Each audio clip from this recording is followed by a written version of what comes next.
It is a beautiful night here across the valley as we have seen the storms exit the area. What you're looking at is a Doppler radar estimate of how much rain fell from yesterday's storms as we went through the overnight hours, where you see the bright red colors in northwest portions of Minnesota is where we had the peak amounts of that rainfall, 2 to 5 inches of rain there. Now, crawling at the bottom of your screen here, we've efforted to put together some of the measurements that were called into the National Weather Service and reported of rainfall amounts from across the area, as well as wind reports with these thunderstorms, because that was one of the also one of the main problems. Many of us picking up 1 inch to 2.5 inches of rain here in Fargo.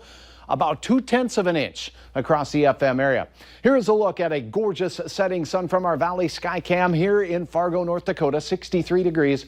We have winds that are very quiet out here as we head to bed tonight. Look at the 50s sneaking in from the west. Where you see the yellows at 60s, and most of us are in the 60s. So gone is the heat and humidity of the last couple of days. That is exiting out to the east with that cold front now moving through Minneapolis.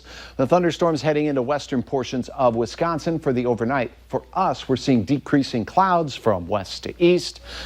Here is your hour-by-hour forecast. As we go through the overnight hours, even the clouds over central Minnesota will clear, and that's going to leave us with some cooler conditions. For our northern counties, we start out our Friday morning with temperatures in the 40s. The rest of us begin the day in the 50s. We'll have abundant sunshine to begin. I cannot rule out some patchy, dense fog in some of the areas that got the heavy rain from our storms. Now, as we go through the mid-morning hours, it's going to be absolutely beautiful. Light wind, plentiful sunshine, temperatures climbing to near 60 degrees, so a little on the cool side, but very quiet. Now, in the heating of the afternoon, that cool air mass will kick off a couple of cumulus clouds, maybe a spotty shower here or there, but by and large, most of us will stay dry. And if one of those little sprinkles moves over, it will be short-lived and insignificant.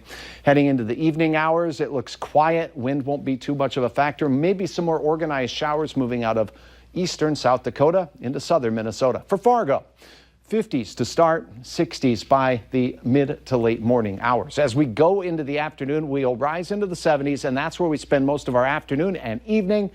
Your sunset tomorrow will be at 9:25. Temperatures where you see orange colors, there will be 70s. Most of us will see 70 to 75 degrees in eastern North Dakota. A chance for cooler weather from Lake of the Woods into central Minnesota, where we'll have some 60s.